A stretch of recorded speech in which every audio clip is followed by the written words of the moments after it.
These are the stories we're tracking at this hour, and joining us to make sense of this is Olusegun Okwande, the chairman, Ikeja District Society of ICANN. He joins us virtually.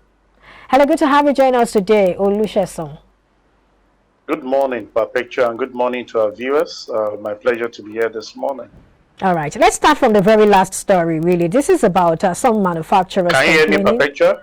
Oh, yes, I can hear you. Can you hear me? I'm hearing you very well. Okay, that's fine.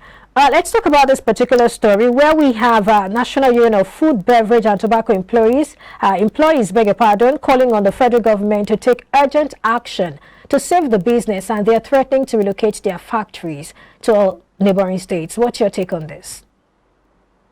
If you can hear me, I was asking you how you want to react to this particular story where we have a group of manufacturers, a trade group saying... The network is breaking. I think I can hear you now. Please go ahead. I can hear you now. I'd like to have your reaction on the last story, if you can hear me.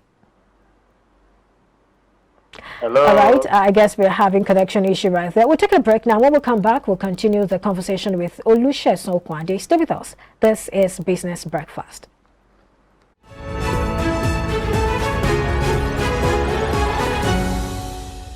Yeah, before we went to that time out, we're going to start with the last story, talking about food unions threatening to relocate their factories. How do you react to that? Yeah, well, it's a disheartening thing that the environment is really not conducive for the productive arm of our economy, which is the manufacturing sector. And if I listen to the highlights of the news, it's basically about the new introduction of the excise duty, which they are considering to be multiple taxation on their part based on the sector at which they are. When this excise duty was actually introduced at the beginning of the year, several people actually complained about the multiplicity of taxes. This is one of the taxes expected of them, but I know that it was increased in January, which has actually increased the production cost of an average person that is in that business. And be it that it may, if you are unable to break even with other costs, operating cost of the business keep increasing.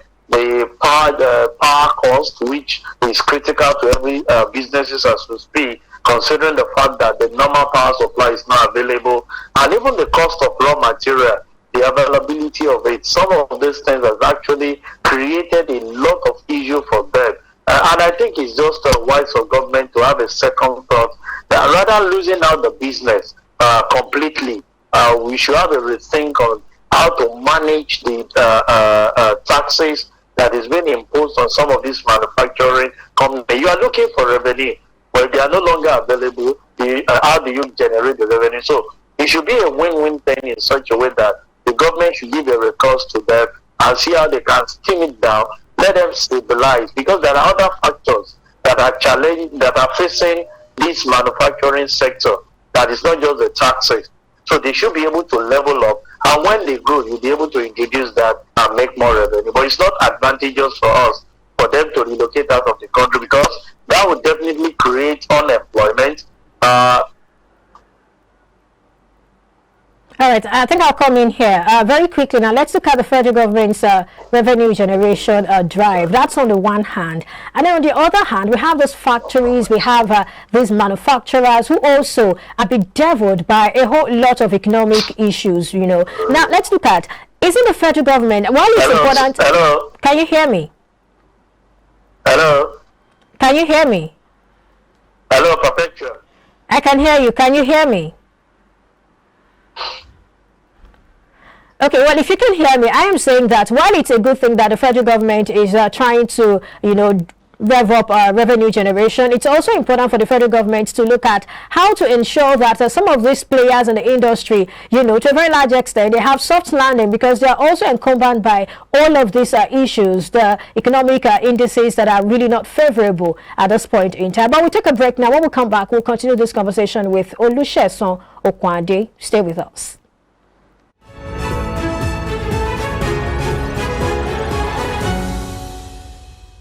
Glad to stay with us, and many thanks to you, Lucius Okwande, for joining us again. Yeah, thank you very much. I'm sure it's just the connectivity. So to round up my thoughts, I think the government should just look for a way to make it a win-win thing in such a way that the companies can survive, so that they can make the necessary payment of taxes to generate more revenue for the government. All right. Finally, on that particular one, aren't you concerned about the government's way of handling this matter, looking at how the government is quick to try to rev up revenue generation, but it would seem it's not also looking at what these companies are all going through? Yeah, well, it's something that gives deep thoughts because the survival of the business matters first before you can talk of generating revenue from it. And even in taxation, it's gotten to a level where if a company do not make necessary profit, taxes are charged on the income that the organization made. A situation where you cannot even break even, you discover that you might not be able to fulfill your obligation to the company. So it's important that the government look at other areas where they can assist some of these companies for survival. It is when they survive, they will create more employment, and you'll be able to benefit as a government by raking your revenue. It's important, but be it as it may, that's where we find ourselves, and I think we should just think other way around to make the company grow. All right, very quick, let's go to the top story now. Talking about aviation agencies, they are worried over federal government's policy. Talk to us about that story. Yeah, the agency is talking about government not increasing their revenue contribution to the federation account, and the question, the excuse being given by the managing director of FAN, the CEO of FAN, saying that they need to work on the infrastructure. I think it lies on the government to do certain things, to put in place certain infrastructure as they benefit it. It's good to have a central post, and that's why government is saying bring it into the central area. It's not only aviation that we need to satisfy, but every other place. So government coming out to say they are increasing it, they must have carried out their due diligence to know that definitely if we increase this slot on the part of this agency with what they are generating, we will definitely benefit more in other areas. You and I understand what the cost of air flight is now for every citizen. So if it's still the same area of thing that they are disbursing to the government definitely would have carried out their research to know that it warrants them increasing the lot from that revenue. Plus, this will assist them to cover how these revenue leakages. It might be that they are generating a lot and they are expending a lot because they feel that nobody is checkmating the activity. So I think I'll support the government because these are areas where we need more funds for the economy to grow in global. All right, very quickly about the petrol supply, where NNPC is saying that stocks has fallen by 5.48 million. The stock has fallen by 5.48 million liters. Talk to us about this. Yeah, well, we know that the challenges of foreign exchange too will still be hands of NNPC as we speak.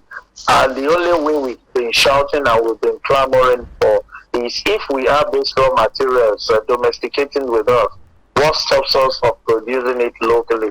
I want to believe that this will be a thing of the past in no distant time with the coming up of the Dangote refinery, so that some of these products, when we get the raw material, we can produce it locally, then we can have more than enough even to satisfy the needs of the country. But it's something that they should just need to think outside the box, because we are approaching the Yuletide season when the demand for those products will definitely increase based on people moving from one place to the other because of the Yuletide season. So government should find a way to it so that it won't create an hardship when we enter into the month of December.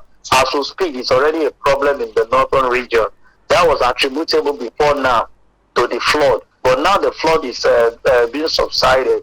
We are still having the scarcity in Abuja. They should tell us that there is a gap which they are not communicating to us.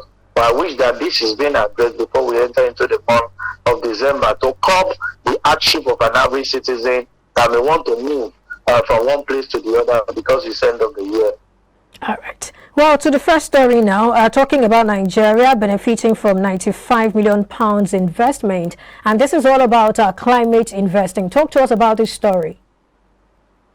Yeah, with the COP27 going on in Egypt, I think the Financial Reporting Council is trying to bring some things to place about sustainability reporting. I'm aware that the Executive Secretary will be making presentation in Egypt, because what is sustainability reporting is talking about how the organization are going to impact their environment, impact their society and governance, to bring out transparency in what they do. So if we have this fund and we have sustainability reporting being introduced, because that, at that point, is beyond just giving the financials. If there are other areas you have invested to curb the emission, to improve the area, this is beyond CSR. Definitely it must reflect in your reporting. And you cannot report what you have not done or what has not added value to it. So I think if the right thing is being done, like it's being suggested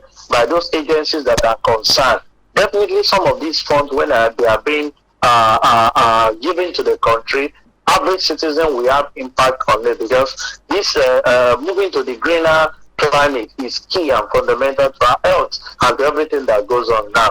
But it is we having the right reporting format for some of these things, so that we'll be able to account for the fund when it's being disbursed to us. All right. Well, this particular fund is talking about sustainable agriculture development. What exactly does this imply? Yeah, you know, the climate change has great impact on agriculture, because, you know, agricultural produce relies so much on the climate. That's why you observe that there are certain crops that grow during the rainy season, there are certain that grow during the dry season, and there are serious distortion in the area of climate affecting some of these things to come to reality. So what they are trying to do is to pump funds in such a way that improved mechanized farming and preservative measure will definitely be there to counter that which climate will be posing to agriculture, because it's key. Agriculture is key for the survival of every human in the nation, so that we can deliver quality and nourishing foods to every citizen, because the climate change is seriously impacting foods, and that's why you see so many ailments coming up because of the drastic climate change. So a lot of funding needs to be put into agriculture to tame some of the things that this climate might cause on them, in such a way to have a better living and healthy living for an average person. All right. Thank you so much for sharing your thoughts with us on Business Breakfast today. My pleasure always, and the best of the day to all our viewers. And you too. We've been speaking with Lucius Okwade, the chairman, Ikeja District Society of ICANN. And still to come after the break, the all-share index, ASI, decreased by 807.83 absolute points, representing a dip of 1.82% to close at 43,461.60 points. Similarly, the market capitalization lost 440 billion naira to close at 23.672 trillion naira. That will be our talking point. We'll come back from this break. Stay with us.